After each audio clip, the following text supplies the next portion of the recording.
और बात तेरे काम न आवे, तू संतों शरण लाग रे।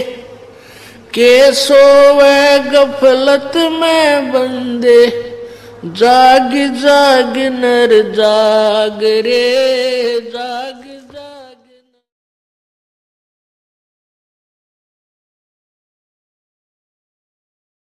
ये सुख हो ही नहीं सकता, क्योंकि मां के पेट में दुख पान लगाए प्राणी। मां के गर्भ में ही इतना कष्ट ये उठाता है कि ऊपर ने तो पैर होते हैं, नीचे को सिर, और फिर वो बच्चा अंदर उसको बहुत पीड़ा होती है। आत्मा जो है ये, इसके अंदर युगों युगों के संस्कार फीड हैं। आत्मा के अंदर अंतःकरण में एक कंप्यूटर है जिसमें कोड वर्डों में अनंत असंख्य जन्मों के आपके सभी संस्कार उसके अंदर डिपॉजिट हैं, फीड हैं, जमा हैं। और जब ये प्राणी मां के पेट में होता है, इसको सब याद आ जाते हैं। 9 महीने तक उल्टा सिर नीचे को, पैर ऊपर न, और मां के पेट में ऐसे घूमता रहता है, चक्कर काटता। चक्कर क्यों काटता है? क्योंकि इसको अंदर से, इसके कच्चे शरीर पर बहुत ऐसे पीड़ाएं होती हैं। क्योंकि एक तो शरीर इंक्रीज होता है, और फिर अंदर ऐसे जैसे माता कोई आहार करती है, उसका भी अंश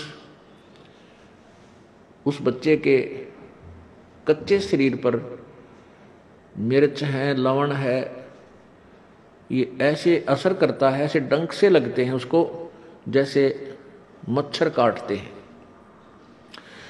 उस पीड़ा को समाप्त करने के लिए मचलता है, तो वो घर्षण से, मां के पेट के अंदर से घर्षण पैदा करके, घर्षण के द्वारा घूम घूम के उस पीड़ा को ये समाप्त करने की चेष्टा 9 महीने करता रहता है।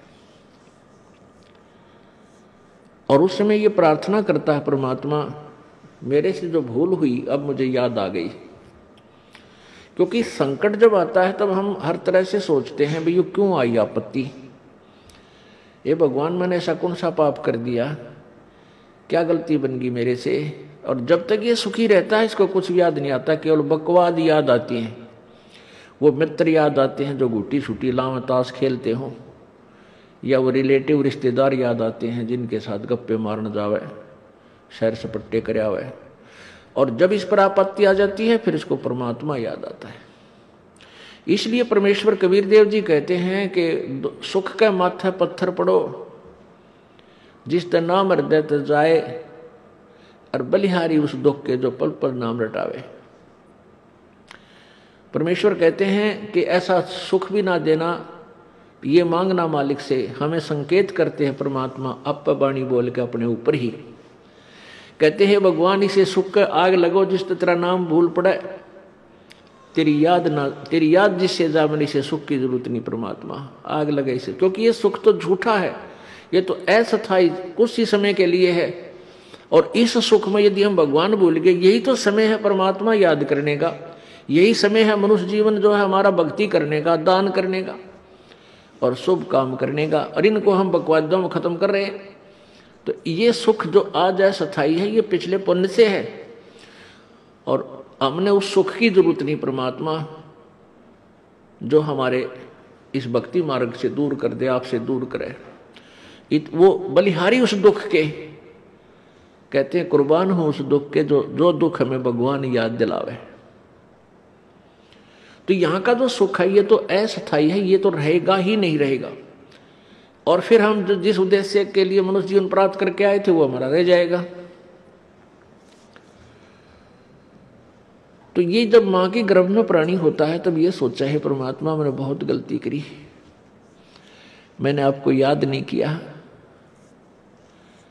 और अब के जब बाहर आज एक बार बाहर निकाल दो, मेरा शरीर ठीक ठाक पूरा कर दो मालिक। क्योंकि मनुष्य जीवन की वैल्यू का इसको मां के गर्भ में पूरा पता होता है। आत्मा बूढ़ा और बालक नहीं होती। आत्मा बाहर आकर के मूर्छित कर दी जाती है इन 3 गुणों के द्वारा। जो ही आत्मा शरीर के साथ बाहर आती है, शरीर में स्थूल शरीर बनकर इसके ऊपर एक कवर चढ़ाया जाता है अंदर, और उसमें ऐसी जकड़ दी जाती है, और बाहर आते ही जब तीनों गुण रजगुण ब्रह्मा सदगुण विष्णु तम गुण शिव जी, ये एक एक इंजेक्शन लगा देते हैं इसके, और जिससे ये मूर्छित हो जाती है। इसको पता नहीं तू कौन है, कहाँ से आई है, क्या उद्देश्य है तेरा। फिर इसको नए सिरे से कह कह सिखाया जाता है, ये तेरा चाचा है, ये तेरा ताऊ है, ये तेरा पापा है, तेरी मम्मी है, ये तेरा भाई है, ये तेरी बहन या बुआ, ये तेरा खेत है, ये पशु है, इसका ये पक्षी है। यानी नए सिरे से इसको ये ऐसी शिक्षा फिर दी जाती है।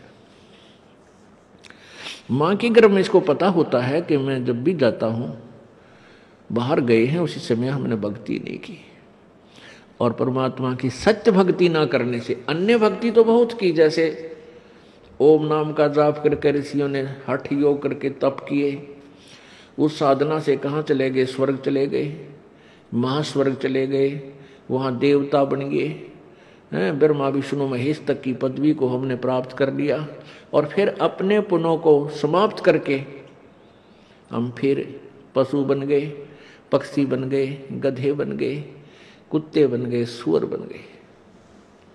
ये भक्ति भी यूजलेस, जिसे संकट तो मिटाई नहीं, ठीक है, कुछ समय के लिए जो बकवाद थी स्वर्ग में वो ठाठ कर आए। जैसे एक धनी व्यक्ति यहाँ हरियाणा, पंजाब, राजस्थान, उत्तर प्रदेश आदि का, और 2 महीने कुल्लू मनाली शिमला की साइड चला जावे, पैसे ले जाओ 20, 30, 50 हजार 2 महीने के लिए, पूरा परिवार चला जाए, चाहे आप अकेला जाए। और वहाँ क्या करते हैं, ठाठ करने का क्या तरीका है कि होटल में कमरा किराए पर ले लिया, और वहाँ सारा दिन ठंडी ठंडी हवा, अच्छे बाग बगीचे, पहाड़ दृश्य दिखाई दे सुंदर सुंदर, उनने घूम फिर के देखा है, और 2 महीने वहाँ रहे, क्योंकि वहाँ बहुत ही अच्छा वातावरण मौसम होता है, गर्मी नहीं होती, प्यारी प्यारी ठंड होती है। तो वो 2 महीने में 20, 30, 50 हजार रुपये बर्बाद करके, खर्च करके, जेब कटवा के वापस आ जाता है, और 10 महीने फिर कर्म क्षेत्र में वो खून पसीना करे, झूठ बोला क्षेत्र लूटा खसोटा, यानी पुण्य पाप इकट्ठे करे।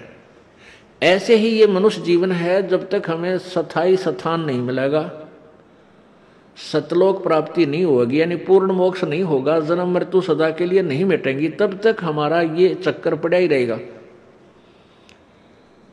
तो इस आत्मा को माँ के शरीर में ये भी पता लग, पेट के अंदर ये भी पता चल जाता है कि जो साधनाएं मैं कर रहा हूं ये भी पूर्ण मोक्षदायक नहीं है, ये संकट निवारक भी नहीं है, और अब के पूर्ण संत की खोज करूं।